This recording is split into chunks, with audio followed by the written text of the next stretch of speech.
여러분 안녕하세요. 2부가 시작됐습니다. 자, 여러분 1부 잘 듣고 오셨나요? 1부가 다소 좀 빡빡하다라고 느껴졌을까 봐 저 조금 걱정이 되는데요. 선생님의 마음이 이만큼이나 크구나라고 여러분이 생각해 주셨으면 좋겠습니다. 사실은요, 더 많은 내용을 준비했는데 그중에서도 또 필요한 거, 그중에서도 꼭 필요한 거 뽑고 뽑은 엑기스라고 할 수 있습니다. 자, 2부도요, 이어서 우리 언어 문제, 세 문제 남아있죠? 그 문제 해결할 거고요. 그리고 여러분이 아주 부담스럽게 느끼는 경제 지문까지 20번까지 저와 같이 살펴보도록 하겠습니다. 자, 2부도 1부 못지않게 이 문제와 관련된 내용뿐만 아니라 플러스 알파의 개념, 덧붙이면 좋을 내용까지 가득 담았으니 집중하면서 시작해 보도록 할게요. 자, 봅니다. 13번 이제 이 언어 문법 단독 문제예요. 자, 보기는 한글 맞춤법. 자, 우리 한글 맞춤법을 많이 만나게 될 텐데 어떤 학생 이런 질문합니다. 저 한글 맞춤법 그거 다 외워야 돼요? 규정 다 봐야 되나요? 불가능하죠. 저도 다 못 외웁니다. 한글 맞춤법이 나올 때는 항상 이렇게 보기 안에 그 맞춤법 규정을 줍니다. 그러면 이 보기에 맞는 선지가 구성되어 있는지 너 확인해봐 라고 물어볼 가능성이 매우 높고요. 문제를 많이 풀다 보면 그것 또한 어떤 포인트에서 답이 될 것 같다라는 느낌적인 느낌도 가지실 수 있습니다. 자, 처음부터 많은 욕심 내지 말고요. 한 단계 한 단계 가볼게요. 이를 읽고 탐구한 내용으로 적절하지 않은 것은 물어보네요. 자, 보기 보니까 16항, 18항 두 개 줬네. 그리고 선지 구성을 볼까요? 선지 봤더니 이러이러한 예문에서 보다는 기억에 따라, 자, 또 니은에 따라 뭐 이런 식으로 여기에 해당되는 내용들을 하나씩 대응해 가면서 풀면 되겠구나. 그러면 저는 이렇게 풀 것 같아요. 16항의 기억 부분만 먼저 읽고 나서요. 선지 1번과 2번 해결하고, 자, 그 다음 니은과 관련된 부분 읽고 나서요. 3번과 4번 해결하고 뭐 이렇게 가볼게요.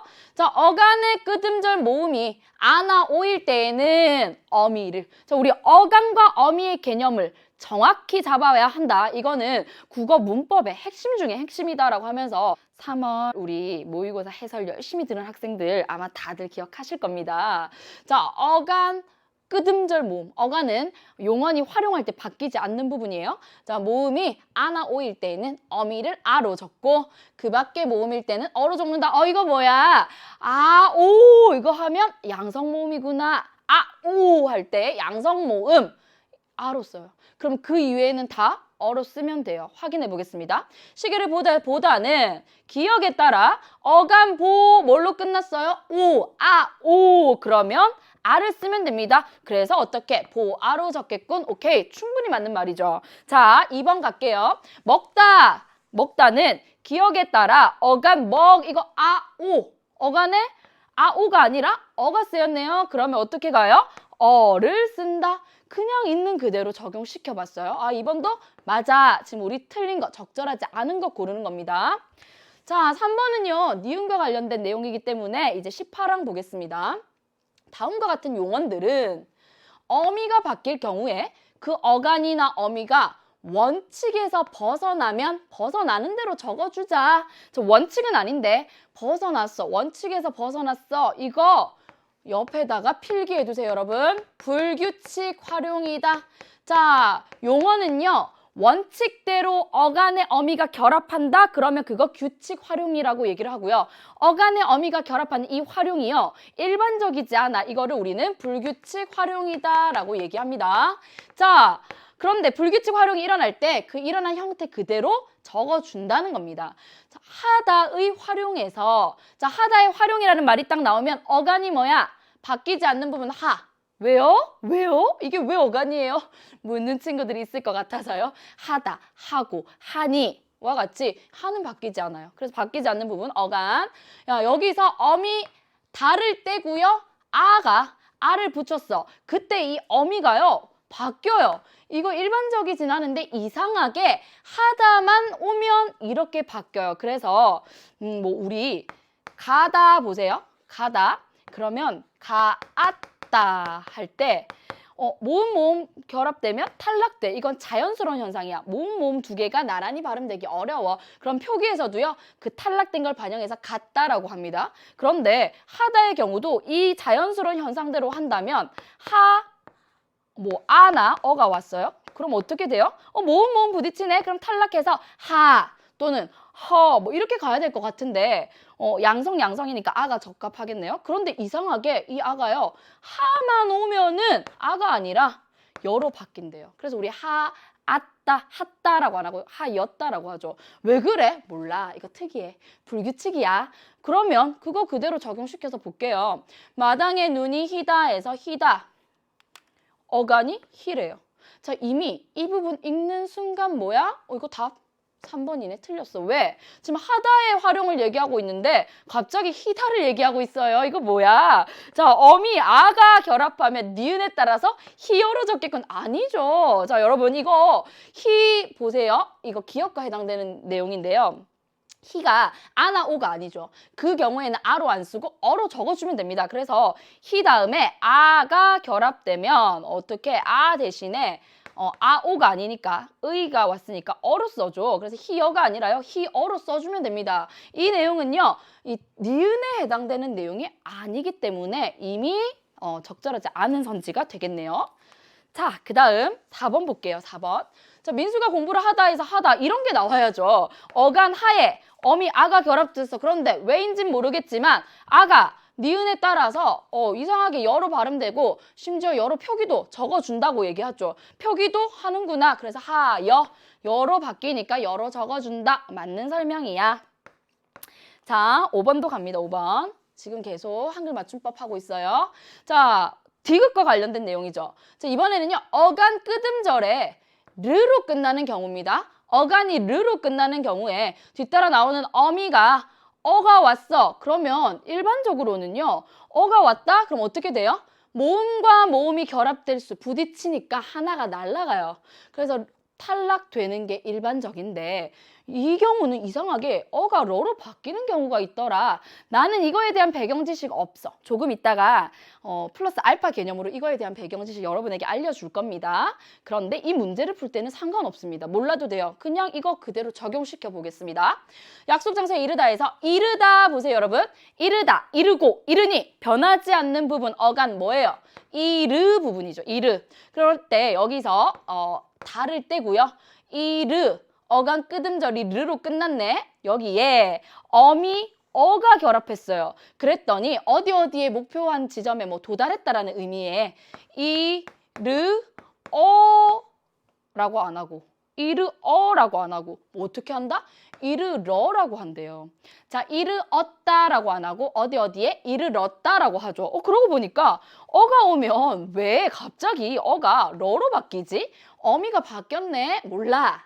왜 그런지 몰라. 그런데 이거 불규칙 활용이거든. 그 활용 결과 바뀐 대로 그냥 표기해주자라고 정했어요. 맞춤법 규정에서 적용시켰더니 러로 적으면 되겠군. 오케이. 크게 어렵지 않은 1대1 대응으로 여러분 정답 찾아낼 수 있습니다. 자, 여기까지만 하면 좀 아쉽죠? 그래서 우리 플러스 알파 보충 개념으로요. 불규칙 활용 나온 거 중에 이 2번과 관련된 내용이 나오면 상당히 어렵게 느낍니다. 2번과 관련된 내용 지금 잠깐 살펴볼게요. 자, 이거 필기 하나 해두세요, 여러분. 옆에다가 3개를 쓸 겁니다. 자, 따르다, 르로 끝났죠, 어간이. 자, 그 다음 물이 흐르다, 르로 끝나죠. 자, 그 다음 우리 오늘 나온 얘가 뭐였죠? 어디에 이르다, 도달하다 할 때 이르다. 자, 이렇게 3개를 비교해 보겠습니다. 셋 다 다른 현상이에요. 자, 얘네들 따르다, 따르고, 따르니, 흐르다, 흐르고, 흐르니, 이르다, 이르고, 이르니 어간이죠. 변하지 않는 부분 어간. 이 어간에요. 다를 때고요.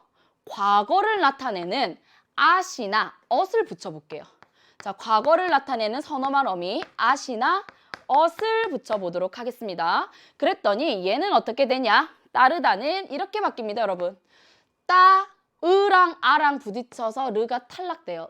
탈락은 매우 당연한 현상, 자연스러운 현상이고요. 탈락돼서 따랐다가 됩니다. 이거는 국어에서 규칙 현상이에요. 규칙 활용이구나. 흐르다를 보세요.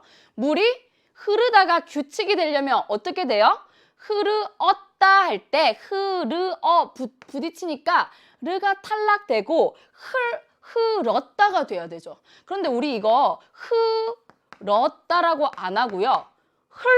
흘렀다라고 쓰죠. 왜? 이거는 왜 얘랑 모양이 똑같은데 다르게 활용하지? 그래서 이걸 우리는 불규칙 활용이다라고 얘기를 해요. 그럼 어떤 지점이 불규칙이냐? 자, 어간의 르가 자기 모양을 잃어버리고 뭘로 바뀌었다? 리을로 바뀌었네. 자, 어미의 엇은 그대로 있죠. 그래서 이건 뭐라고 하냐? 불규칙은 불규칙인데 무엇의 불규칙이냐? 간의 불규칙이고 어간의 르가 리을로 바뀐 어간 르 불규칙이다. 이렇게 얘기할 수 있습니다. 여기까지. 자, 똑같이 이거 나오면 여러분 막 머릿속에서 헷갈려요. 그랬을 때 어간과 어미 결합 직접 시켜보면 됩니다. 자, 이제 안 헷갈릴 거예요. 비교해서 보여줄게. 마지막입니다. 자, 이르다, 어간 이르에다가 엇 붙였어요. 그러면 만약에 규칙이라면 자연스럽게 탈락되면 돼요. 그래서 어디한 지점에 이렇다라고 하면 되죠. 근데 우린 그렇게 안 해요. 어떻게 해요? 이르까지는 유지가 되면서 갑자기 렀다라고 쓰죠. 자, 이거 뭐야? 자, 활용을 했는데 이번에는요. 어간 이르는 모양이 그대로 유지되고요. 럿으로 바뀌었죠. 그래서 어가 러로 바뀌었네. 불규칙은 불규칙인데 이번에는 어떤 불규칙이냐면 어간이 아니라 이거 어미가 바뀐 거야. 그런데 바뀐 결과를 가지고 얘기를 해요. 이상하게 어미 불규칙은요. 그래서 이름을 붙여줍니다. 어미 러 불규칙이다. 요렇게. 자, 이거 세 개가요. 어간이 르로 끝났는데 규칙. 어간 르 불규칙, 어미 러 불규칙 이렇게 다른 현상입니다. 비교해서 아주 어려운 개념 1등급을 안정적으로 받기 위해서는 꼭 챙겨야 할 개념입니다. 자, 이거 추가해서 오늘 설명드렸고요. 14번 넘어가도록 할게요. 자, 14번 우리의 지식이 지금 막 확장되는 경험하고 계신가요? 네, 14번도요. 충분히 나올 법한 문제입니다. 이 14번 문제. 밑줄 친 부분에 주목하여 보기의 기억 미음을 탐구한 내용으로 적절하지 않은 거다. 역시나 보기가요. 그냥 예문입니다. 자, 예문을 가지고 의미를 좀 해석해봐. 밑줄 친 부분 중심으로 살펴봐 라는 건데 이런 경우는요. 다 읽을 필요 없어요. 기억을 읽고 1번 해결하고 이렇게 가볼게요. 그는 어제 고향을 떠났다. 어제. 자, 시간 부사 어제죠. 이걸 사용해서 과거 시제를 물어보는 문제구나. 과거를 나타내고 있다? 크게 어렵지 않은데? 자, 우리가 잘 아는 과거 나타내는 선어말 어미 at도 쓰였네요. 어쨌든 기억은 시간 부사 어제를 사용해서 나타냈구나. 맞아. 자, 2번. 니은을 보니 선어말 어미 더. 자, 어말 어미, 선어말 어미 이 개념 기억나시나요? 예, 여러분 많이 힘들어 했었던 6월 우리 학평 해설 강의에서 이 부분 아주 자세히 설명을 했었는데 어말 어미에 선행한다라고 해서 선 어말 어미다라고 얘기를 해요. 더 보세요. 춥더라 더를 썼더니 지난 겨울에 정말 춥더라 이렇게 되죠. 자, 이건 뭐야? 내가 지난 겨울에 과거에 했던 뭔데? 경험을 떠올리는 겁니다. 회상입니다. 그래서 더를 표현해서 과거의 경험을 떠올리고 있구나. 이렇게 충분히 이 문장을 읽어낼 수 있겠죠. 자, 디귿 보세요. 디귿은 별표입니다. 자, 이 문제에서 디귿은 따로 더 추가적으로 챙겨갈 개념이 있습니다. 중요한 내용이에요. 자, 디귿을 보니 동사는 디귿 뭐야? 친구와 함께 본. 형광펜 치세요. 본. 자, 보다에다가 어간 보에 어미는 어미인데 달을 떼고 니은을 붙였어요. 자, 영화는 영화인데 어떤 영화? 본 영화라고 해서 이 니은은요. 성질을 바꾸는 어미입니다. 그래서 일반적으로 관형사형 어미다. 관형사처럼 쓰이게 만들어주는 어미다라고 하는데 자, 동사는 관형사형 어미 뭐를 붙였다? 은을 사용하여 여기까지는 윗문장 그대로 읽으면 되죠. 그랬더니 과거에 일어난 일을 나타내는구나. 오케이, 맞는 말이죠. 자, 친구와 함께 본 영화는 재밌었다. 이게 재밌었다. 내가 영화 언제 봤어? 과거에 본 거죠. 그래서 관형사형 어미 은을 쓰니까 과거 시제를 나타내네. 자, 이 부분 아주 어려워요. 이거 작년 수능 문제에도 이 부분에 주목한 문제가 나왔었습니다. 그래서 조금 더 챙겨가 볼게요. 옆에 작게 아주 조금 필기할 거야. 부담 갖지 마세요. 작게 필기할 건데 동사의 경우에 여러분 관형사형 어미 은을 썼어요. 은. 자, 관형사형 어미 은을 썼더니 이게 시제가 뭐가 됐다? 과거라는 거 이 문제 풀다가 알게 된 거예요. 읽어내는 건 큰 어려움 없이 했죠. 그런데 만약에 동사의 경우에 관형사형 전성어미가요. 은이 아니라 는도 있어요. 는을 썼다? 그럼 이거 시제 뭘 나타내냐 물어볼 수 있습니다. 이건 현재 시제를 나타내요. 이거 기계적으로 여러분 외워! 라고 하면 외울 수 있겠어요? 못 외웁니다. 저도 못 외웁니다. 그래서 저는 동사 이런 말이 딱 나오면 내가 가장 좋아하는 동사 먹다를 떠올립니다. 그래서 붙여보면 돼요. 은을 붙였어요. 은. 자, 내가 먹은 빵이야. 그거 내가 어제 먹은 빵이야 라고 하는 순간 은을 붙이니까 과거가 되는구나 라는 거 알 수 있죠. 자, 쌤이 좋아하는 동사 먹다에다가요. 다를 떼고요. 는을 붙여볼까요? 내가 먹는 빵이야. 이거 내가 먹는 빵이야. 현재를 나타내는구나. 챙길 수 있겠죠. 자, 이렇게 예시, 내가 좋아하는 예시 하나를 가지고 적용시켜보면 플러스 알파 개념 추가해 가고요. 여기에 정말 나 간절히 안정적인 1등급을 원해 하는 친구들을 위해서요. 그럼 형용사는요. 이거 하나만 더 챙겨볼까요? 형용사는요. 은을 붙이면 과거가 아니라 현재를 나타냅니다. 자, 예를 하나만 들어보면 선생님이 좋아하는 형용사는요. 예쁘답니다. 내가 나 스스로를 예쁘다고 생각해서가 아니라요. 예쁜 서희 선생님이라고 할 때 이 예쁜, 예쁘다의 어간 예쁘에다가요. 은을 붙여서 예쁜이 되죠. 그 순간 얘는 과거가 아니야. 현재입니다. 예쁘죠? 예, 예쁜 선생님, 예쁜 서희 할 때 형용사의 경우에는 관형사형 어미 은을 붙이니까 어떻게 된다? 현재 시제구나. 요 부분이 여러분 3학년 학생들도요. 이거 시험에 내면 되게 어려워합니다. 여러분은 이제 이 강의를 들었으니까 챙겨갈 수 있을 거예요. 자, 다시 그래서 어쨌든 이 문제로 돌아와 보면요. 1, 2, 3번은 다 오케이입니다. 4번 넘어가 볼까요? 자, 4번. 작년만 해도 이곳에는 나무가 적었었다. 이것도 중요한 개념입니다. 동그라미 칩니다. 자, 여러분 엇으로 쓰일 수도 있고요. 이제 어쨌든 과거 시제를 나타낸다고 우리가 알고 있는 선어말 어미 엇이 2번 쓰인 경우예요. 자, 이렇게 쓰일 경우에 어떤 의미를 드러내냐? 작년만 해도 이곳에는 나무가 적었었다. 이거 어떤 의미를 함축하고 있어요? 지금도 적다? 이거예요? 아니죠. 지금은 많은데. 지금 되게 많아. 근데 딱 갔어. 작년만 해도 여기 나무가 되게 적었었어 라고 얘기하는 거예요. 그래서 리을을 보니 선어말 어미 엇을 사용했어. 여기까지는 위 문장 그대로 읽었어. 자, 현재까지 지속되고 있는 과거의 상황입니까? 아니죠. 현재는 나무가 많아요. 그런데 과거에는 적었어요. 그래서 이건 뭐야? 현재와 다르거나 자, 과거와는 강한 단절.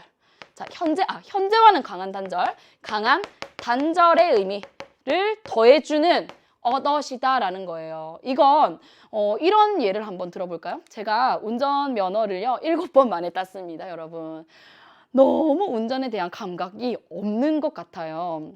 그런데 초보 때 정말 운전하기 싫어서 학교 출근하기 싫어할 정도로 스트레스를 받다가 지금은 아주 잘하죠. 지금은 우리 집에서 일산 여기 스튜디오까지 1시간 반 걸리는데도요. 슝슝슝 베스트 드라이버인데요. 자칭. 어쨌든 이렇게 얘기할 수 있어요. 지금 이 시점에서 서희가 과거 초보일 때는 운전을 굉장히 못했었어 라고 얘기할 수 있습니다. 이건 뭐야? 지금은 잘한다라는 거예요. 그러니까 지금과 좀 강한 단절의 의미를 가질 때 엇을 씁니다. 뭐 이런 예문 아주 많이 나와요. 과거에 이곳에는 공룡이 살았었지. 썼었지 아니고요. 살았었지. 엇이 쓰였죠. 지금은 안 산다라는 겁니다. 요거. 그래서 답은 4번 나왔어요. 자, 5번. 미음을 보니. 미음 뭐야? 축제 준비를 하려면 오늘 밤 잠은 다 잤네. 이것도 중요한 포인트입니다. 자, 우리 일반적으로 자다에 붙었어요. 붙으면 과거야. 이거 무조건 과거네. 축제 준비를 하려면 오늘인데? 오늘 밤 잠 이미 아직 자지도 않은 미래 같은데? 오늘 밤에 내가 잘 건데 그 잠은 다 잤다라고 할 때 at을 썼어요. 뭐지? 하고 보니까 미음을 보니 서너머럼이 at이 과거에 일어난 일을 나타내지 않는 경우도 있구나. 예, 여러분 챙겨 가셔야 됩니다. 이렇지 않은 경우 있어요. 이 경우 있어요. 예를 들면 어떤 경우에 이렇게 이 경우는 어떤 의미를 더하냐면 거의 확실시 예정되어 있는 곧 바로 다가올 미래를 얘기할 때 이렇게 at을 쓰기도 합니다. 이게 선어머럼이 at의 아주 특이 용법이라고 볼 수 있어요. 자, 과거라고 착각하면 안 돼요. 그래서 이거 그냥 문장 이해해보니까 맞아. 답은 4번 나왔어요. 근데 이 at이 또 나올 수 있을 것 같아서 하나만 더 예를 들자면요. 제가 예전에 밤길을 이제 야간 자율학습 열심히 하고 막 가고 있는데 정말 실합니다. 비가 막 내리는데 우산을 쓰고 가고 있었어. 근데 뒤에 모자를 계속 눌렀으면서 누군가가 선생님을 따라와요. 그래서 누구지? 힐끔, 누구지? 힐끔 이러다가 기지를 발휘해서 어떡하지? 내가 좀 예사롭지 않은 인물임을 보여야 되겠군 이라고 하면서 우산을요 막 이렇게 하면서 띠리리리리 막 이렇게 춤을 추면서 갔어요. 그런데 바로 그 뒤따라서 나온 친구들이 웃는 거지. 친구들이 그 모습을 다 보고 있었던 거예요. 그러면서 친구들이 저한테 이렇게 얘기합니다. 야, 서희야, 너 이제 학교는 다 갔다? 이렇게 얘기를 해요. 너 창피해서 이제 학교 어떻게 가?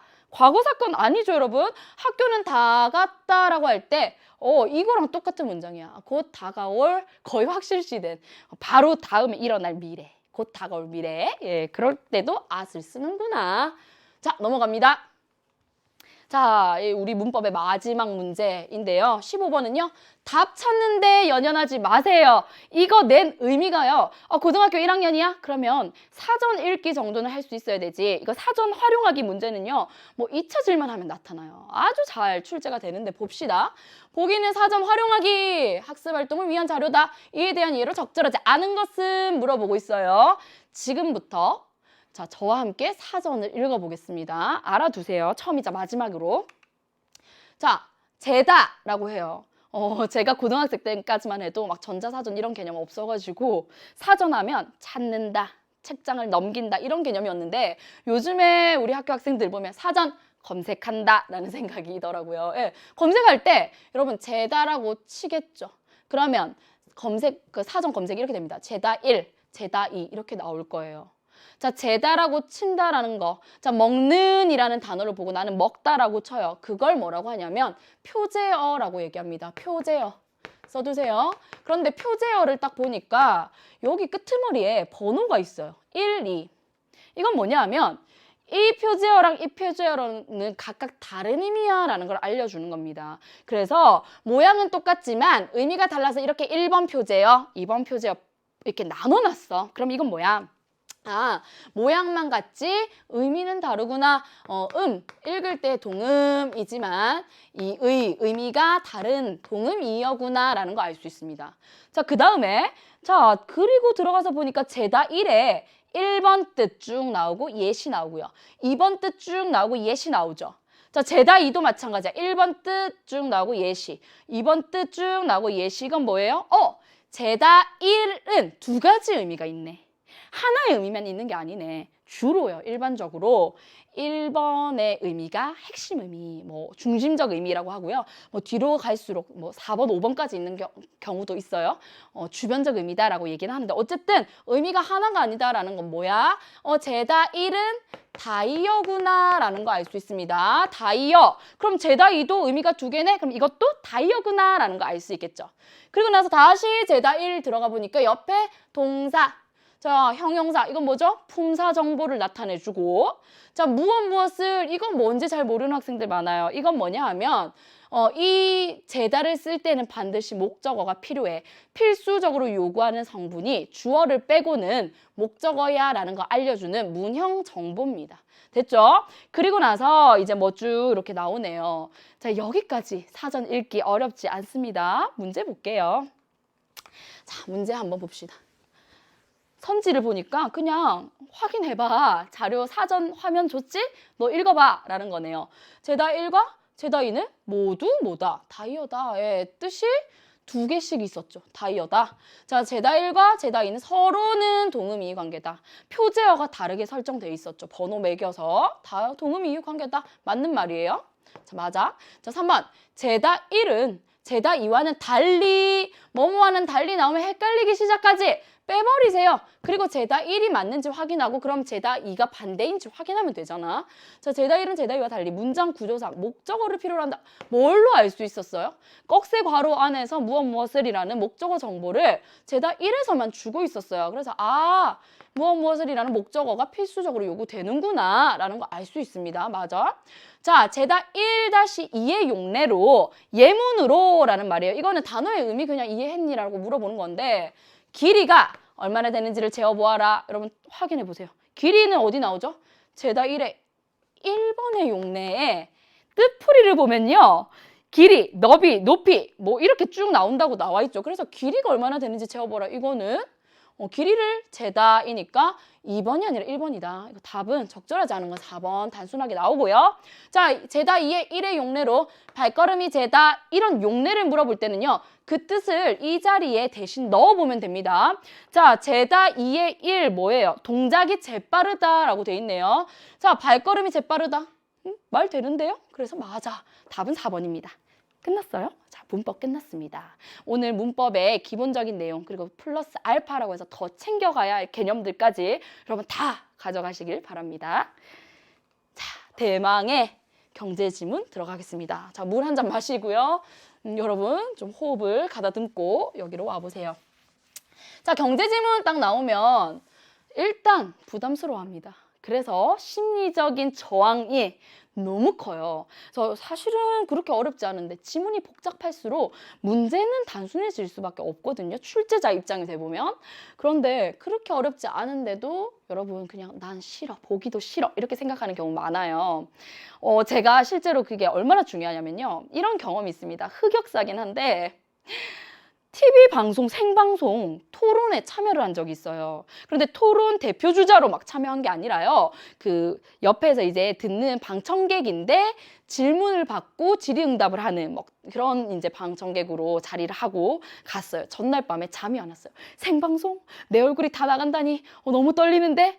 그리고 이렇게 생각하죠. 토론이고 주제도 되게 무거운 주제야. 그럼 분명히 그럴싸한 걸 나한테 물어볼 거야 라고 해서 철저하게 준비했습니다. 나름대로. 그리고 자리에 앉았어요. 근데 너무 긴장이 되니까 갑자기 하나도 안 들려요. 여러분 너무 긴장하면 하나도 안 읽히는 것과 마찬가지죠.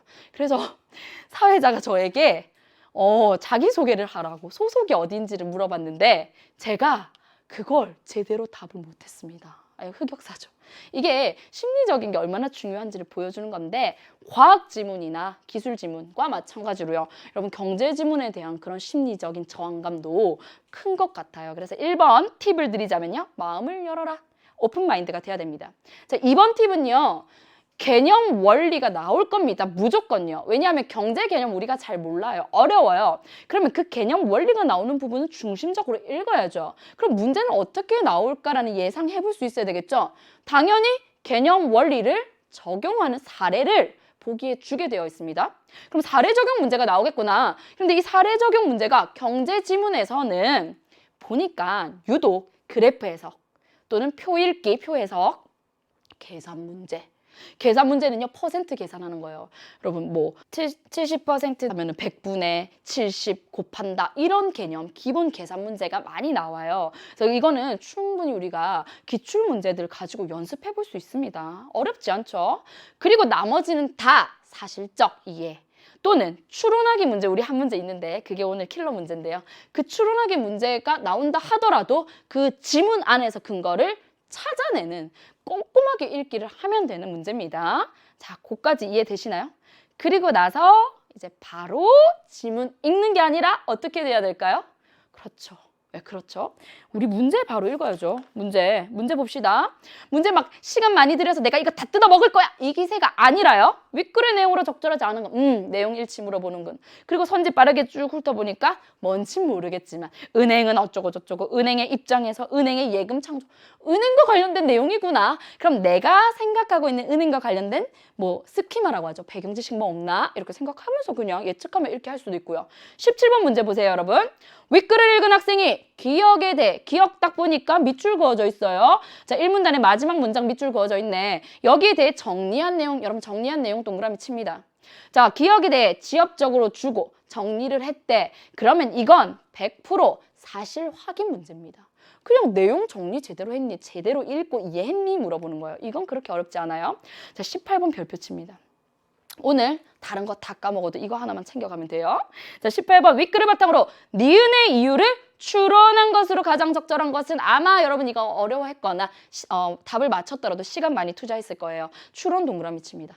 자, 추론 문제가 나온다. 그러면 이거 바로 17번의 사실 확인과는 조금 달라요. 추론은요.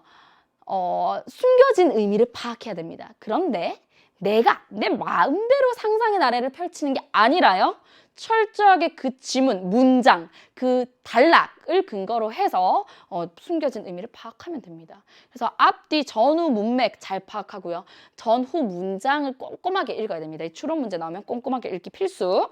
자, 19번이 바로 사례 적용이죠. 보기에 2019년 뿅뿅 은행, 어떤 은행에 내용을 주고 앞에 이 지문도 은행 내용일 것 같은데 이거를 적용해보라는 문제구나 라는 건데 보니까 A를 참고하여 나와 있어요. A 부분을 찾아볼까요? 어디 있나요? 마지막 문단이네.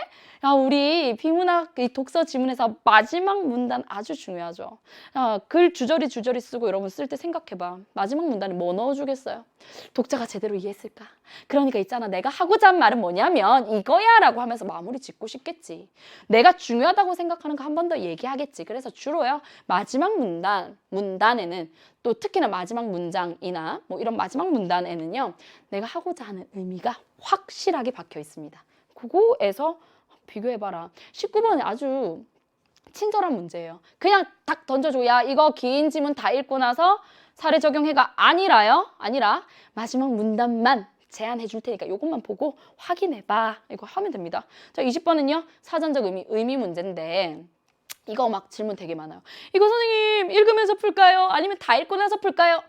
자, 여러분 원하시는 대로. 이거 읽으면서 푸는 것도 괜찮아요. 읽으면서요. 여기서 말하고 있는 이 설명 글을 넣어서 말 되네 하고 체크하고 넘어가도 되고요. 저의 경우는요. 과학이나 기술이나 경제는 사실은 내가 지식이 많지 않다고 생각하기 때문에 이 부분을 읽을 때 중간중간에 이거 확인하면 뭔가 흐름이 끊기는 느낌이 들어서요. 제일 마지막으로 빼놓기도 합니다. 저의 경우는 여러분도 나한테 어떤 방법이 더 적절한지 한번 연습해 보시면 좋을 것 같아요. 자, 그러면 우리 지문 바로 넘어가 볼게요. 자, 갑니다. 1문단. 1문단 나왔어요. 역사적으로 은행의 첫 장을 연 것은 역시 은행이 나왔어. 근데 역사적으로 금세공업자들이었다? 이건 뭐야? 모르겠어. 금세공업자가 뭐지? 자, 세공업, 이 금을 가지고 이렇게 막 기술하는 거인 것 같은데 하면서 넘어가요. 금을 스스로 보관하기 어렵다고 생각한 사람들은 금고를 가진 사람이구나. 금고를 가진 금세공업자에게 금을 맡기고 보관증이라는 증서를 받았다. 이 금이 양이 많고 무거우니까 내가 막 다 들고 있기도 불안하고 그래서 금고를 가진 사람한테 맡긴 다음에 야, 내가 얼마만큼의 금을 지금 너한테 맡겼는지 빨리 보관증 써줘 해서 보관증을 받았대요. 사람들은 물건을 거래할 때 금 무거우니까 이 보관증만 주고받는 것이 훨씬 편리하다는 것을 알게 되면서 보관증을 오늘날의 지폐나 수표처럼 사용하게 되었다. 자, 여러분 여기까지 이 보관증이 지금 내가 이야기가 좀 어려워. 그러면 오늘날 지폐나 수표로 생각하면 되겠구나. 자, 한편 이런 말 나오죠. 이렇게 지시어나 접속어는요. 이렇게 항상 중요하게 표시해야 하는 연습해보세요. 금세공업자들은 금을 맡긴 사람들이 일시에 몰려와서 금을 찾아가지 않는다는 걸 알고 그렇죠. A도 맡기고 B도 맡기고 C도 맡겼는데 A, B, C가 어느 날 동시에 와서 내 금 다 내놔 이렇게 할 가능성 거의 없다는 거죠. 우리 은행도 그렇잖아. 자, 그걸 알고 자신이 써준 보관증만큼의 금을 반드시 가지고 있을 필요가 없음을 깨달았다.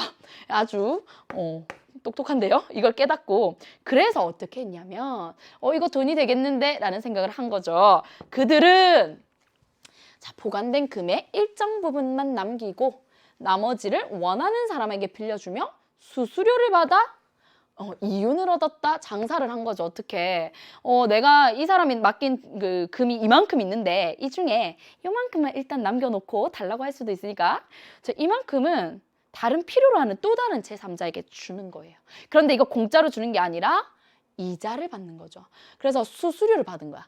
이걸 받아 이윤을 얻었다. 그 과정에서 금세공업자들은 금의 양이, 자 여러분 이런 표현 중요합니다. 뭐뭐 할수록 뭐뭐 하다라는 표현이 나오면 이게 문제화될 가능성 높아요. 자, 메인 문제가 안 되더라도 선택지 하나로 나올 가능성 있으니까 경제 지문도 그렇고 과학 지문도 그렇고 독서 지문 읽을 때는요. 뭐뭐 할수록 뭐뭐 하다라는 거 꼭 체크하셔야 됩니다.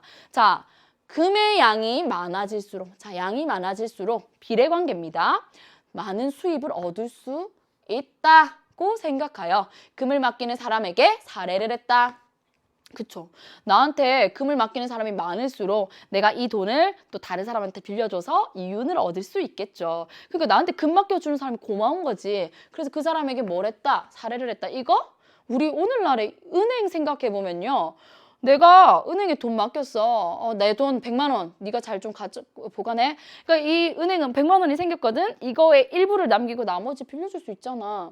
그러면 고마운 거지. 그래서 사례를 하는 거예요. 우리 이자 주는 거죠. 사례를 했다. 자, 그러면서 밑줄 친 기억이 나와요. 기억은 아까 사실적 사고 물어보는 17번 문제였습니다. 금세공업자가 했던 일은 결국 오늘날 은행이 하는 일과 크게 다르지 않다라는 거예요. 그리고 나서 17번 여러분 보니까요. 표가 나와 있죠. 금세공업자가 했던 일과 오늘날의 은행이 한 일을 비교하는 표가 있어요. 그중에 잘못된 거 찾는 건데 자, 이 부분만 읽고 푸는 학생도 있겠지만 사실은 위험할 수 있어요. 그래서 이 17번 문제는요. 전부 다 읽고 풀게요. 왜냐? 이제부터 이 금세공업자와 은행과 관계된 내용들이 막 쭉 설명이 될 거거든. 그거 다 읽고 이거 판단할 수 있습니다. 자, 가볼게요. 여기서 우리는 은행에 두 가지 기능을 할 수 있다. 자, 여러분 글 잘 읽는 방법 중 하나 이거 화법과 작문 때도 설명했는데요. 두 가지 기능이래. 그리고 나면 첫째 나와요. 그 다음은 뭐 둘째 또는 다음으로는 이런 표지들 있지. 이런 표지들을 잘 찾아서 글을 따라가야 돼요. 이런 표지들. 자, 여기서 우리는 두 가지 기능인데 뭐냐 하면 돈에 여유가 있는 사람으로부터 자금을 조성하여 어휘 문제 나왔네요. 이를 필요로 하는 사람에게 융통해주는 중개 기능이래요. 자, 1번은 금융 중개 기능입니다. 자, 이게 조금 어렵게 표현이 되어 있는데요. 쉽게 말하면 우리 중개, 부동산 중개 이런 얘기 들어보죠. 필요로 하는 사람이 있고요. 그거를 줄 수 있는 사람이 있어. 그 둘 사이를요. 내가 중개해주는 역할을 한다는 거예요. 자, 은행이 첫 번째 기능이 그 역할이라는 겁니다. 돈 필요로 하는 사람, 그리고 돈을 줄 수 있는 여유가 되는 사람 사이의 중개 역할이다. 융통해주는 금융 중개 기능이다. 여기까지 이해되죠? 그럼 이 조성하여를 바로 푸는 경우는 이렇게 바꿔서 보면 돼요. 여유가 있는 사람으로부터 자금을 만들어서 이를 필요하는 사람에게 융통해 준다. 이거 만들다라는 의미 같은데? 라는 느낌으로 그런 의미가 들어있는지 확인하면 됩니다. 자, 다시 이제 계속 이어서 우리는 흐름을 깨지 않기 위해서 그냥 갈게요. 은행은 금융중개 기능을 통해서 이제 이 금융중개에 대해서 자세히 설명을 하고 있네요. 이런 글의 구조, 흐름 잘 눈여겨보세요. 금융시장의 거래 비용을 낮추고 조성된 자금이 효율적으로 활용되도록 자금의 흐름을 조정하는 역할을 수행한다? 그렇지. 조정할 수 있겠지. 은행은 자금 수요자. 여러분 이런 표현 나오면 어려워합니다. 갑자기 막 멘붕 이러는데 수요자가 뭐야? 얻고자 하는 사람이에요. 필요로 하는 사람. 자금을 필요로 하는 사람의 수익성과 안정성을 정확하게 평가할 수 있는 안목도 가지고 있고 은행은 그런 많은 데이터, 정보도 가지고 있어서 조성된 이 돈이, 자금이 한층 더 건전하고 수익성 높은 곳으로 투자되도록 유도하기도 한다. 뭐 그렇구나. 자, 이 자금 수요자를요, 여러분 기업 정도로 생각해 보면 어떨까요? 기업이 은행에 야, 우리한테 좀 빌려줘, 돈 좀 빌려줘. 그러면 은행은 많은 정보를 가지고 이제 분석하는 거야. 너의 수익성, 안정성, 괜찮군. 왜냐? 돈을 빌려줬는데 못 받으면 안 되잖아요. 갚을 수 있는 능력이 되는지 평가하는 거죠. 그래서 어쨌든 뭐 이렇게 더 건전하고 수익성 높은 곳으로 투자되도록 유도하기도 하는 게 은행의 기능이구나 하고 넘어가면 됩니다. 자, 지금 첫 번째 기능만 나왔어요. 자, 역시나 표지가 또 나옵니다. 둘째. 자, 이제 두 번째 기능은 뭘까? 첫 번째 기능은 중개하는 기능, 두 번째 기능은 화폐를 창출하는 창조 기능이라고 바로 나와요. 뭔가를 창조라는 건 만들어내는 거네. 근데 그 만들어내는 게 뭐야? 돈, 화폐를 만들어내는 기능을 하는구나. 이건 다른 말로 신용창조라고도 한다. 다시 금세공업자의 경우를 살펴보자. 자, 위에 이 한 문장 가지고 네가 이해하기 어려워할 거 내가 예측했어. 그래서 금세공업자의 경우랑 비교하면서 알려줄게. 자, 이건 여러분 17번 문제와도 관련이 있겠네요. 만일 금세공업자가 맡아놓은 금 전체를 그냥 가지고만 있어. 은행이, 금세공업자가 누가 나한테 맡겼어, 금을. 이거 내가 아무데도 활용하지 않고 그대로 보관만 하고 있어요. 그러면 그 경제의 통화량, 이거 뭐죠? 통화량. 경제지문에서 통화량 별표칩니다. 이거 꼭 나옵니다. 그러니까 자주 나와요. 꼭은 아니지만 이거 기본 개념입니다. 통화량은요, 우리나라 안에서요, 여러분, 지금 사용되고 있는 돈의 양, 이렇게 생각하면 돼요. 우리나라 안에서 사용되고 있는 돈의 양, 통화량, 이건 변하지 않는다. 맞죠? 금세공업자가 자기가 맡은 금 그대로 가지고만 있어. 그럼 그냥 그 금만 있는 거죠. 더 많이 생기거나 더 줄어들거나 하지 않잖아. 변하지 않는다. 금세공업자가 써준 모든 보관증에 기록된 금의 합은 그가 맡아놓은 금의 양과 같을 것이기 때문이다. 어렵지 않아, 여기까지. 자, 그러나, 자, 이런 표현 중요합니다. 그러나 뒤는 무조건 별표입니다. 뭐냐? 맡아놓은 금의 일부만 지급 준비용으로. 자, 지급 준비용 어려운 개념인데 잘 모르겠어. 맥락으로 파악해 보세요. 보유한다, 가지고 있는데요. 그러니까 내가 100을 맡았는데 그 중에 한 30만 가지고 있는다는 거야. 그럼 70이 남죠. 자, 나머지 남은 70을요. 다른 사람에게 대출해 줄 경우, 빌려줄 경우, 그럼 이자를 받는 거지. 사정은 달라진다. 사정은 달라진대요. 봅시다. 이제 어떻게 달라진지 모르겠고 앞에서 잘 이해가 안 됐어. 괜찮아요. 여기서 좀 더 자세히 풀어줍니다. 자, 금세공업자들이 맡아놓은 금의 30%만 남겨놓기로 결정했다면, 자, 그러면 여러분 70%가 남죠? 그러면 이 70%만큼의 금을 필요로 하는 다른 사람에게 빌려다가 필요한 곳에 쓸 수 있다는 거죠. 이것은 이제 유통되고 있는 금의 양, 이 금을요, 우리 지금으로 치면 돈이라고 생각하면 돼요. 화폐. 즉 통화량이 그만큼 더 늘어난다는 것을 뜻한다. 만약에 상황 가정하면서 더 설명해주고 있어요. 만약에 금을 대출받은 사람이 이거를 또 다른 금세공업자에게 맡기고, 이건 뭐예요?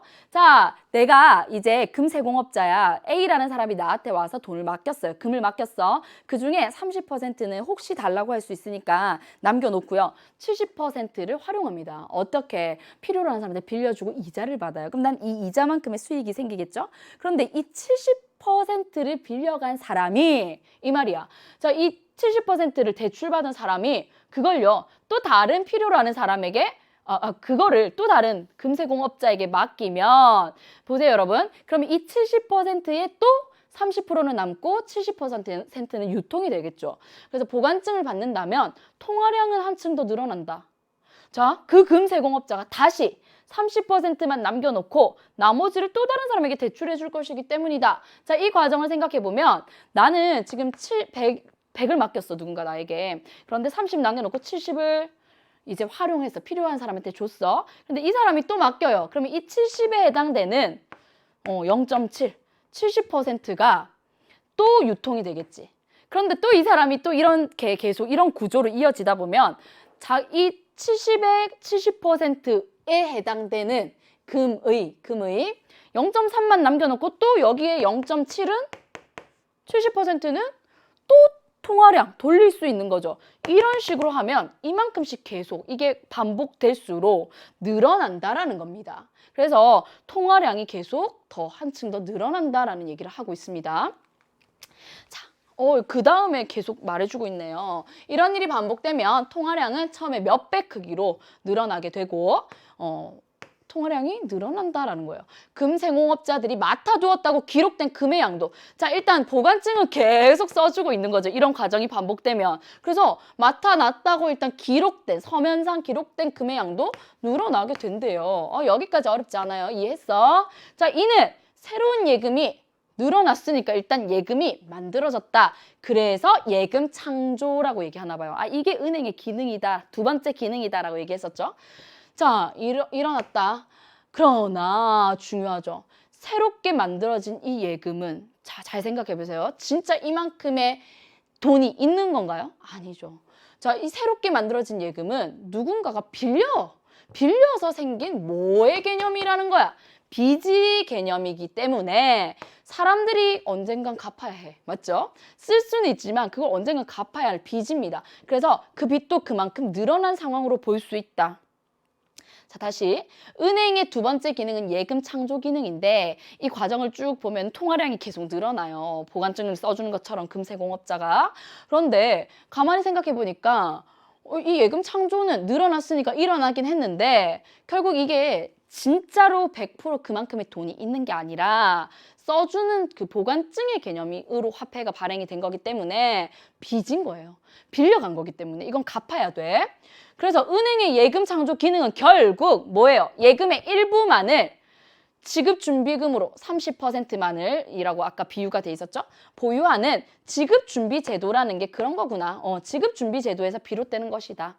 즉, 은행이 예금의 일부만을 지급준비제도로 지급준비금으로 보유를 합니다. 이거는 내가 꼭 가지고 있어야 돼. 맡긴 사람이 달라고 할 수 있으니까. 근데 그 나머지는 활용해도 좋아. 이게 바로 지급준비제도입니다. 자, 이 지급준비제도 때문에 이렇게 통화량이 늘어나게 된다라는 거죠.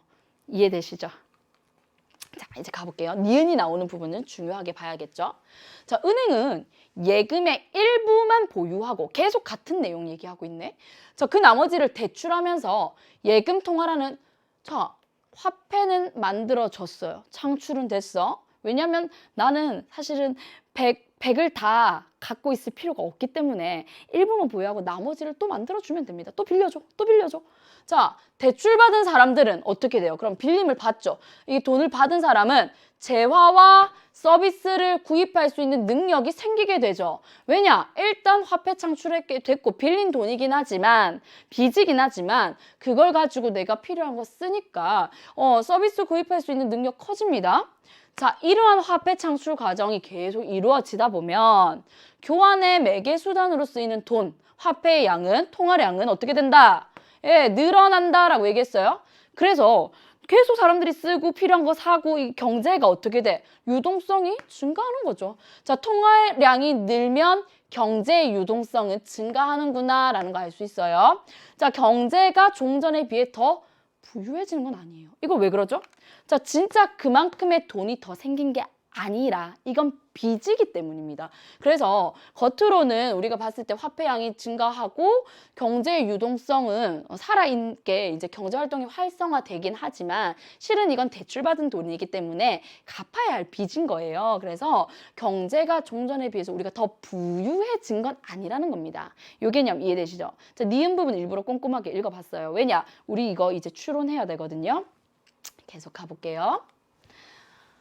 자, 이어서요. 다음 단락에 은행의 일정 시점의 총체적 재무 상태를 기록해 놓은 자, 대차대조표라는 말이 나와요. 아마 처음 들어본 친구들 많을 텐데요. 괜찮아요. 그걸 아냐 모르냐를 묻는 그런 시험 문제가 아닙니다. 자, 어떤 표가 있어. 그런데 이게 재무 상태를 기록해 놓은 표래요. 자, 이걸 활용하면 은행의 예금 창조 기능을 좀 더 자세히 이해할 수 있다. 지금 자, 이 문단에서요. 은행에 두 가지 기능이 있어. 첫 번째는 금융 중개를 하는 거고 두 번째는 예금 창조야. 그런데 이 예금 창조와 관련된 내용을 좀 길게 어려운가 봐요. 이 개념이. 그래서 길게 풀이를 해서 알려주고 있네요. 근데 이거를요. 이 대차대조표라는 이 표를 보면은 더 자세히 알 수 있대요. 설명해 주겠죠. 표를 내가 막 처음부터 달려들어서 해석할 필요 없습니다. 글이 다 해석해 줄 거예요. 자, 자금의 조달 원천. 조달은 갖다 대는 거야. 자, 자금을 막 대줘요. 대주는 원천을 나타내는 자본 및 부채의 내역은 이건 뭐예요? 여러분 지금 여러분 이 그 시험지에 있는 표를 봅시다. 표를 보면 오른쪽에 자본 및 부채라고 나오죠. 여기 나와 있어요.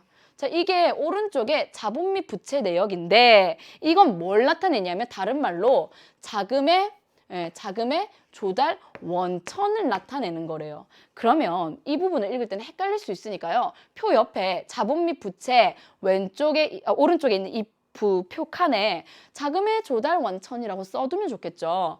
자, 대차대조표의 오른편에 기록되며 표 읽어주고 있네. 자, 자금의 운영 상태를 나타내는 자, 자산 내역입니다, 여러분. 이 표의 왼쪽을 보면 자산이라고 돼 있죠. 그 자산은 같은 말로요. 자금의 운영 상태래요. 여기까지 찾으셨나요? 기록된다? 아, 그렇구나. 이때 대차 대조표의 오른편을 대변, 갑자기 대변 좀 어색하네요. 자, 왼편을 차변이라고 한다. 그래서 대차 대조표라고 하나 봐요. 우리 임대인, 임차인 할 때 빌리다라는 의미의 대차를 이제 여기서도 쓰고 있습니다. 자, 그래서 이거 보세요. 여러분. 그럼 여러분 지금 여기까지 읽었다면 아마 이 표예요. 자본 및 부채 옆에 어떻게 적혀 있어야 돼? 조달 원천이라고 적혀 있어야 되고요. 자산은요, 운영 상태 뭐 이렇게 적혀 있어야 되겠죠. 자, 그래서 이제 이 표에 대해서 쭉 해석해 주는 내용이요. 다음 문단에서도 이어집니다. 볼게요. 자, 넘어갑니다. 표는 이라고 하면서 가상은행의 대차 대조표를 요약해 놓은 것인데 읽는 방법 알려줄게. 이거 왜 알아야 되냐면요, 여러분. 그 19번 문제를 보면 은행의 어떤 상황에 뭔가 대입하는 문제, 사례 적용하는 문제가 나와서 이 부분이 나오기 유력할 것 같은 느낌이 들어요. 자, 일반적으로 은행의 중요한 자금 조달 원천은 예금이죠. 그래서 우리 이 표의 오른쪽에 보면 예금에 돈이 엄청 많이 들어가 있어요. 자, 10억 원 단위인데요. 이 단위가 여러분 막 너무 상상 초월의 단위이기 때문에 헷갈릴 것 같아서요. 그냥 1,500이라고 떼서 읽을게요. 편의상. 1,500이나 여기 예금에 해당돼 있어요. 자, 누군가가 이만큼을 줘야 은행도 돈이 생기는 거니까 자금 조달 원천에서 가장 중요한 건 예금이야. 그렇지. 은행은 예금을 많이 유치하려고 한다. 자, 오른편을 보면 예금이 가장 큰 비중 차지하고 있죠, 여러분. 수치 가장 높아요.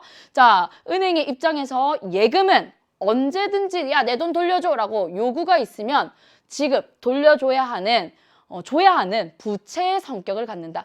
은행의 입장에서는요, 이 예금이요, 부채입니다. 빚입니다. 자, 이렇게 다른 사람이 맡긴 예금도 은행에게 이제 필요한 그 자금이 되는 거고요. 두 번째로 이런 것도 있어요. 은행이 다른 금융기관이나 중앙은행으로부터 돈을 빌려오기도 한대요. 그 내역은 여기 보면 기타 부채로 나타냈대요. 아, 예금과 기타 부채를 따로 나타냈네. 자, 기타 부채는 중앙은행이나 다른 은행 뭐 그런 데서로부터 다른 금융기관 중앙은행 이런 곳으로부터 빌려온 내역을 예금에 포함시키지 않고 기타 부채라고 별도로 표현하고 있구나라는 거 제가 지식이 많아서가 아니라 이 표에서 그냥 이 글에서 읽어주고 있습니다. 표를. 마지막 항목은 은행의 자본금이다. 자, 이렇게 해서요.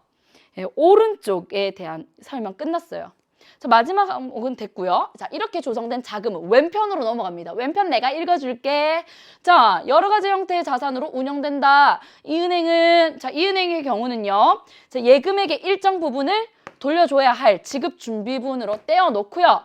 나머지 자금은 뭘로? 자, 이 은행 보니까 대출이 1,200 되게 많아요. 대출을 해주거나 유가증권 등 그 밖에 여러 가지 자산을 보유하는 데 사용하고 있다. 이렇듯 은행의 지급 준비 제도와 대출을 통해 예금 통화가 창출되고 있는 것이구나. 아, 그래. 이 표를 잘 읽어줬군. 수고했어. 라고 이렇게 넓은 마음으로 마지막 문단 갈 거예요.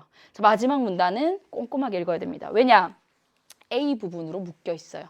이거 사례 적용해야 됩니다. 위에서 우리가 이해한 내용 바탕으로요. 이 A의 내용 한번 사례 적용 문제가 어떻게 나올까 생각하면서 볼게요.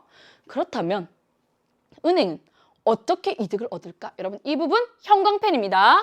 자, 마지막 문단의 첫 번째 문장인데요. 심지어 질문의 형식입니다. 이거는 글쓴이가 말해주고 있어요. 야, 이거 너무너무 중요해. 마지막 문단은 안 그래도 중요한데 내가 하고 싶은 말 한 번 더 말할 건데 정리할 건데 요약할 건데 강조할 건데 그 첫 번째 포문을 여는 게 바로 물음으로 시작했어. 그럼 이 물음에 대한 답을 해줄 겁니다. 그죠? 대차 대조표에서도 알 수 있듯이 은행은 주로 예금으로 자금을 조달하고 자, 대출로 자금을 운영한다는 거 표로 알 수 있었죠.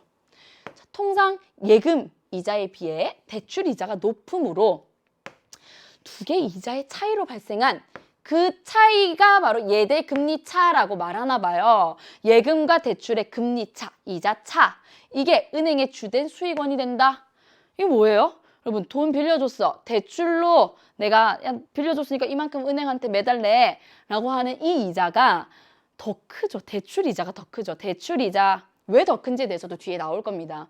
자, 대출 이자가 더 커. 그리고 그 대출 이자에서 이제 나한테 돈을 맡겨준 사람한테 고마우니까 고마워, 매달 얼마씩 줄게 하고 예금 이자를 줍니다. 이 예금 이자는 나가는 돈이죠. 대출 이자는 들어오는 돈이고. 그래서 이 대출 이자에서 예금 이자를 빼면 그리고 남는 돈이 은행의 주된 수익원이 된대요.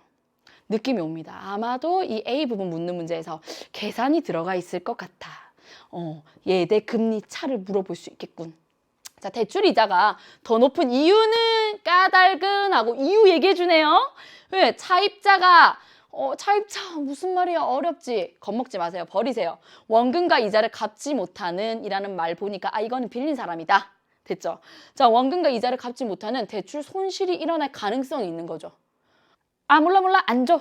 못 줘. 이럴 수도 있잖아. 그래서 차입자의 신용도에 맞춰서 위험 할증금을 부과하기 때문에 통상 대출 이자가 더 크대요. 은행의 영업이익은 예대 금리차로 발생한 수익에서 자, 이제 은행은 어떻게 이득을 얻을까라고 했고요. 그 물음에 대해서 영업이익이 어떻게 나냐면 이라고 말해주고 있죠. 자, 은행의 영업이익은요, 예대 금리차로 발생한 이 수익이 다가 아니에요. 여기서 인력, 지점 조직, 지점을 운영하는 데 들어가는 비용도 있겠고요. IT 인프라 유지하는 데 들어가는 비용, 이런 것들을 뭐라고 얘기하냐? 경상 운영비. 이거를 또 빼야 돼요. 그쵸? 자, 이것까지 빼면 그게 영업이익이야. 순수익이 되지. 그래서 은행은 대출 손실을 영업이익보다 적게 유지해야만 안정적으로 이득을 얻을 수 있다. 이 말 맞죠? 자, 영업이익을 내가 봤어. 이게 순수익인데 대출 손실이 대출을 해줬다가 못 받는 돈이 영업이익보다 더 많이 나와요, 여러분. 그럼 손해인 거죠. 그 얘기를 여기서 하고 있네요. 만일 대출 손실이 영업이익을 넘어선다면 은행은 자본금까지 잠식. 자, 이 어휘는 알아두세요, 여러분. 기초어휘입니다. 자, 잠식 뜻 몰라서 이 문제 틀린 학생들 분명히 있을 겁니다. 잠식 뭐냐면요. 문맥상 살펴보면 대출로 인해서 손실된 부분이 영업이익을 넘어서 버리면 은행은 자기가 가지고 있던 자본금까지도 잠식당해버린다. 어떻게 해요? 먹혀버린다. 이 말입니다. 실제로 이 먹히다, 조금씩 먹히다, 뭐 이런 의미인데요. 잠자가요, 누에가요? 식 먹는다라는 거예요. 누에가 뽕잎을 이렇게 조금씩 갉아먹어서 없어져 있잖아. 그 얘기를 하는 거예요. 자본금까지 잠식당하게 된다. 따라서 자, 마지막 문단의 마지막 문장에서 따라서로 정리해주고 있어요. 그래서 예금을 받아서 대출을 하되 어떻게 해야 돼? 신용 위험을 적극적으로 관리해야 하는 것. 이게 은행업의 본질이다. 왜냐? 우리도 수익을 내야 되니까. 여기까지 이제 흐름대로 읽어오면서 중간중간 포인트들 짚어봤습니다. 문제 가볼게요. 자, 윗글의 내용으로 적절하지 않은 것은 이거는 지문 각 단락에서 핵심적인 내용들 확인해보면 되겠습니다. 1번 볼게요. 은행은 지금 적절하지 않은 거야. 자금을 조성해서 필요한 사람에게 융통해주며 금융시장의 거래 비용을 낮춘다. 이거 어디 나와 있었어요? 은행의 역할에서요. 이 문단 첫 번째 부분 나와 있죠. 첫 번째 역할, 금융중개 기능을 하는데 이렇게 한다. 지금 이 문단을 통해서 확인할 수 있어. 네, 오케이, 확인할 수 있어. 자, 2번, 은행의 입장에서 예금은 나한테 주는 돈이야, 맡기는 돈이지. 부채의 성격을 갖기 때문에 여기까지 맞죠? 왜? 내가 언젠가 돌려줘! 라고 하면 돌려줘야 되니까 대차 대조표에 기타 부채로 기록된다? 대차대조표라는 말 나오니까 여러분 이 지문에서 표 가보세요. 표에 그냥 예금이라고 나와 있죠. 기타 부채라고? 기타 부채는 따로 나와 있어요. 그래서 기타 부채가 아니라 이건 그냥 예금이라고 기재돼. 바로 답은 아주 단순하게 나와버렸네요. 3번, 은행의 예금 창조, 두 번째 기능이었죠. 예금 창조는 예금의 일부만 보유하고 그 나머지를 대출해주는 과정에서 일어난다라고 어디서부터 나왔어요? 3문단서부터 쭉 설명하고 있습니다. 맞는 말. 자, 은행의 대차 대조표에는 자금 조달 원천을 나타내는 내역과 표 보세요, 여러분. 자금 조달 원천을 나타내는 거 아까 자본 및 부채 위에 여러분 썼을 겁니다. 자, 그 다음 자금 운영 상태를 나타내는 거 이거 왼쪽 표죠. 자산 위에 이렇게 써져 있을 겁니다. 자, 내역이 기록된다. 이거 맞아요. 오케이. 자, 5번 은행은 조성된 자금이 수요자 뭐야? 필요로 하는 사람, 얻고자 하는 사람의 이거 기업이라고 생각해 보세요. 수익성과 안정성에 대한 정보를 바탕으로 건전한 곳에 투자되도록 유도한다. 이거 어디서 그대로 읽은 것 같은데요. 여러분 이거 예, 이 문단에 그대로 나와 있습니다. 확인해 보시면 되겠어요. 그래서 5번도 오케이. 됐죠? 답은 2번. 자, 17번 갑니다. 자, 17번은요. 이거 기억에 대해 정리한 내용이다. 자, 기억은요. 이렇게 나와 있어요. 1문단의 마지막에 금세공업자가 했던 일은 결국 오늘날 은행이 하는 일과 크게 다르지 않다. 어떤 부분에서 어떻게 비슷한지를 사실적으로 한번 이해해봐. 자, 다른 사람 금 맡아주는 대신 은행은 뭘 맡아줘? 돈 맡아주죠. 오케이. 맞아. 적절하지 않은 거 고르는 거예요. 맡아둔 금의 일정 부분을 남겨두죠. 은행도 그렇죠. 지급준비금이라는 어려운 표현 나왔었어요. 이거 보유하고 그 나머지를 대출해준다고 했죠. 그래서 이것도 맞아. 자, 맡아둔 금의 일부를 원하는 사람에게 빌려주는 거 이거? 은행은 예금의 일부를 필요한 사람에게 대출해주는 거? 이거 맞네. 이렇게 넘어가고요. 자, 금을 많이 맡아두려고 하는 거. 왜? 금이 많을수록 나도 그 금의 일정 부분 남겨놓고 대출할 수 있으니까 대출로 얻는 이득이 장난이 아니었어. 그래서 금을 많이 맡아둔 사람한테 막 돈도 더 주고 그랬다고 했잖아요. 사례금. 그래서 예금을 많이 유치하려고 하는 거 은행도 마찬가지죠. 예금이 일단 많이 들어와야지 이걸 내가 운영을 할 수 있잖아. 그래서 이것도 맞아. 자, 5번. 금을 맡기는 사람에게 사례해주지 고마우니까. 자, 대출에 대해 이자를 부과하는 것? 이거 아니죠, 여러분. 이거 같아지려면 예금하는 사람에게 이자를 주는 것이 돼야 됩니다. 그래서 답은 적절하지 않은 거 5번인데 대출에 대해 이자를 부과하는 건 뭐야? 위험 부담이 크니까 내가 은행에 수익을 내려고 위험 부담에 따라서 신용 등급 평가해서 대출 이자를 받는다라고 나와 있었죠. 자, 대망의 18번 갑니다. 18번 별표. 윗글을 바탕으로 니은의 이유를 추론한 것. 자, 추론을 해볼 건데 니은을 잘 보세요, 여러분. 중요합니다. 자, 니은이 어디 나와 있죠? 네, 여기 나와 있네요. 4문단입니다. 교환의 매개 수단으로 쓰이는 화폐의 양이 늘어. 자, 여러분 보세요. 통화량이 느는 거. 이거 화폐의 양이 늘었어요. 그러면 경제의 유동성은 증가하죠. 경제의 유동성은 증가해라고 얘기하고 있죠. 그리고 경제가 종전에 비해 그러나 경제가 종전에 비해 더 부유해진 것은 아니다. 자, 왜 이 이유를 추론하라고 했어요? 그럼 여러분 멀리 갈 필요 없습니다. 니은이 포함되어 있는 그 문단, 니은의 앞, 뒤 꼼꼼하게 읽으면 돼요. 그런데 이 문단, 4문단에서는요. 니은이 마지막 부분이니까 이 4문단 전체를 꼼꼼하게 읽어보면 되겠어요. 자, 뭐 때문이라고 했죠? 저 지급준비제도에서 비롯되는 것이다 라고 하면서 일부만 보유하고 나머지를 대출하면서 화폐 창출됐지만 왜 부유해지는 게 아니야? 이게 결국엔 뭐기 때문에? 바로 위에 나오죠. 빌려서 생긴 빚이기 때문에 언젠간 사람들이 갚아야 할 빚도 그만큼 늘어나는 거기 때문에 부유해지는 게 아니다라고 그 4문단에 그대로 말하고 있습니다. 자, 그러면 선지 볼까요? 대출을 받은 사람들에게 화폐라는 자산이 생기지만 여기까지 맞죠? 대출 받았으니까 나한테 화폐가 생겼어. 쓸 수 있어. 그래서 화폐가 생겨서 많아지는 거죠. 경제가 활성화되는 거죠. 그 경제에 화폐가 많아졌던 건 통화량도 많아졌다는 거였죠. 많아졌다는 거. 그래서 이거는 아니야. 2번, 은행에 서류상으로 맡겨놓은 예금이 늘어나는 만큼 창출되는 예금 통화는 줄어든다? 자, 여러분 서류상으로는 보관증 계속 발행되니까 예금이 늘어나는데 이 늘어나는 만큼 창출되는 예금 통화도 늘어나죠. 그래서 이거 은행의 무슨 기능이다? 예금 창출 기능이다. 창조 기능이다. 라고 얘기를 한 거예요. 자, 3번. 대출을 받은 사람들이 그 돈을 다른 은행에 예금으로 맡겨도 통화량에 어떻게 아무 변화가 안 일어나냐. 이거 아까 얘기했죠. 금을 내가 가지고 있을 때 아무것도 쓰지 않고 그대로 가지고만 있으면 아무 변화가 안 일어나. 그런데 일부를 놔두고 대출해줬어. 그러면 변화가 그때부터는 일어난다. 어떤 변화? 통화량이 많아진다. 라고 얘기했었어요. 자, 4번. 은행이 새로운 예금을 만들어내는 만큼 은행에 돈을 맡긴 사람들이 부담해야 하는 부채도 늘어난다. 여러분, 이거 잘 보세요. 은행이 새로운 예금을 창출해냈어요. 그렇죠. 돈을 만들었어. 자, 은행에 돈을 맡긴 사람들, 예금한 사람들이죠. 이 사람들이 부담해야 되는 돈, 빚이 늘어나는가요? 아니죠. 그만큼 누구의 빚이 늘어난다고 4문단에서 그대로 얘기하고 있어요? 빌려간 사람들입니다. 그래서 오늘 돈을 맡긴이 아니라 빌린이 돼야 되겠죠. 빌린. 그래서 4번도 아니야. 자, 5번 볼까요? 5번. 대출을 받은 사람들이 재화와 서비스를 구입할 수 있는 능력이 커진 만큼 여기까지 사실관계 확인해 볼까요?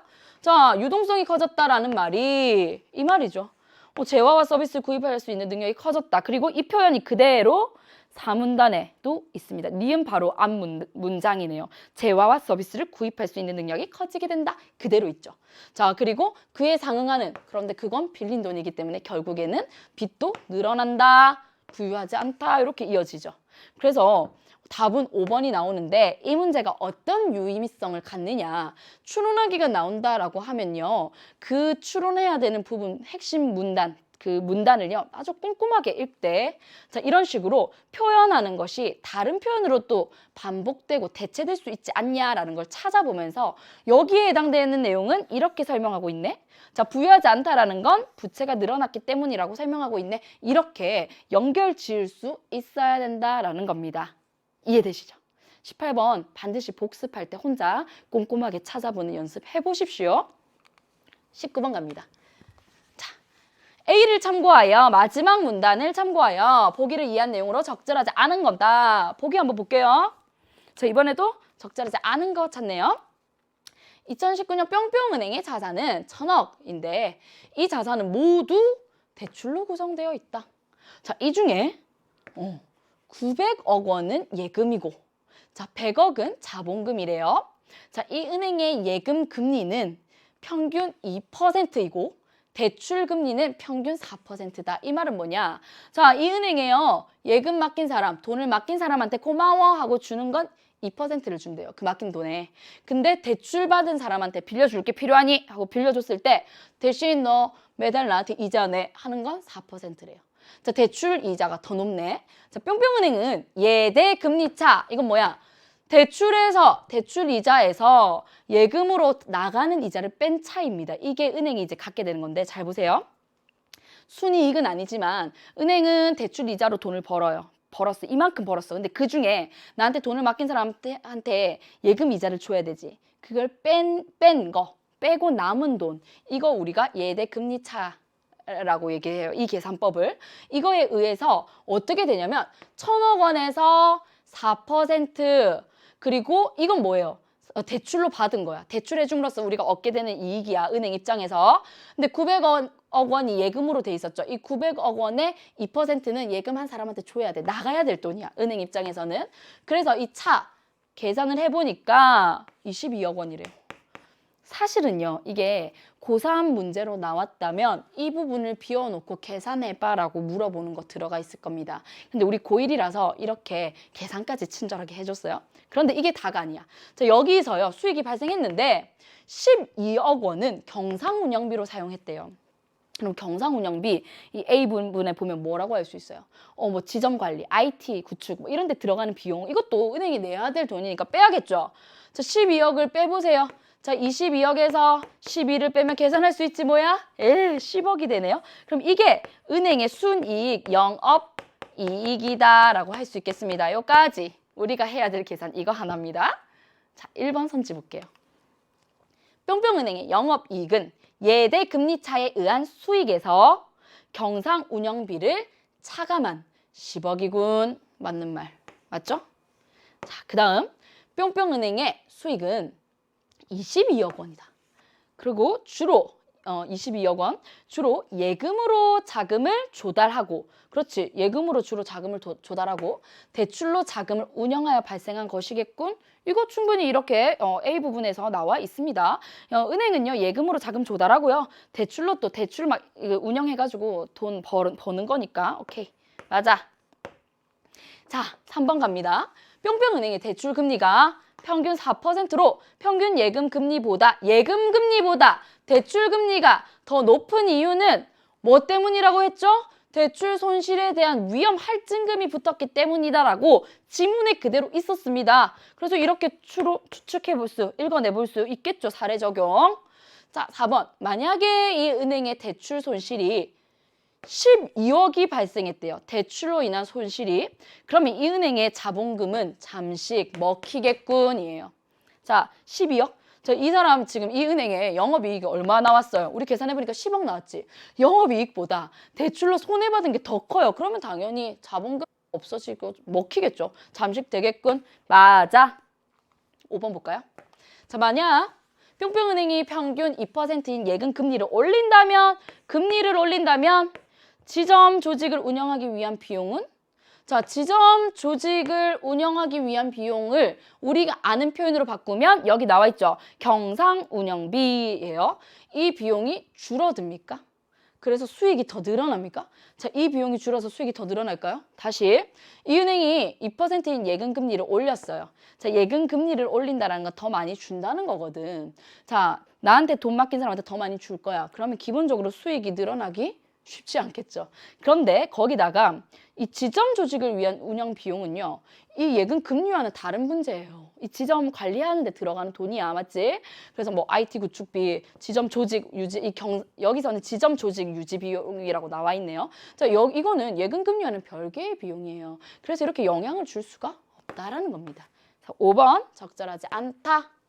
어렵지 않게 해결했습니다. 하나하나 결국에는 본문의 내용이 근거가 된다는 거 여러분 느끼고 계실 겁니다. 자, 마지막 문제. 이거는요. 아마 중간에 다 읽으면서 해결한 학생도 있을 거고요. 저처럼 이제 다 흐름을 방해받고 싶지 않아라고 하고 다 읽고 나서 해결하는 학생들도 있을 겁니다. 아까 바로 사실 읽으면서 답이 나왔는데요. 조성하여 봅시다. A 부분. 이 문단 첫 번째 부분 있네. 돈에 여유가 있는 사람으로부터 자금을 조성한다. 자, 이걸로 바꿔서 대체해서 말이 되면 잘 맞는 거야. 어떤 기준의 실정에 맞게 정돈한다. 자, 자금을 조성한다는 건 자금을 만든다라는 건데 자금을 정돈한다? 아니죠. 그래서 답은요. 적절하지 않은 거 1번이에요. 이 의미는요. 뭔가 기준에 딱 맞춰서 정돈한다. 이거 뭐야? 조정한다. 뭐 구조조정이다. 뭐 구역을 조정했다라고 할 때 조정에 해당하는 의미겠죠. 조성이라는 건 만든다라는 의미가 들어가 있어야 됩니다. 자, 요거 들어간 그 문장만 바로 읽어볼게요. B는 여러분 이 문단의 마지막 부분에 있네요. 자, 건전하고 수익성이 높은 곳으로 투자되도록 유도한다라는 거야. 자, 이끈다. 대체해보니까 말 돼요. 되는군. 자, C는 여러분 3문단에 나와 있네요. 지급 준비용으로 보유하고 나머지를 대출해준다. 그러면 지급 준비용으로 가지고 있고 나머지를 대출해준다. 간직하고 있고 나머지를 대출해준다. 이게 대체시켜서 의미 해석이 되면 됩니다. 자, D 볼게요. D. 어디 있나요? 예, 제일 위쪽에 보세요. 자금의 조달 원천을 나타내는 자, 자금 조달, 자금이란 물자를 대는 거 아까 읽으면서 이렇게 해석했었어요. 오케이. 자, 마지막 이는 뭐였죠? 요구예요. 예금은 언제든 요구가 있으면 지급해야 돼. 요구 뭐야? 필요에 의해서 달라고 하면 지급해야 돼. 이렇게 바꿔서 이 의미 해석해보니까 되거든. 자연스러워. 그래서 답은 1번이 되겠습니다. 끝났어요. 자, 여러분 어려우셨나요? 자, 경제 지문 생각보다 깔끔한데? 이런 생각 아마 하셨을 겁니다. 이제부터는요, 연습입니다. 자, 2부까지 잘 따라와 주셔서 너무 감사하고요. 이어지는 3부는요, 윤일식 선생님과 아주 재미있게 문학과 독서 진행해 나갈 겁니다. 여러분 꼭 3부 바로 넘어가 주세요. 안녕!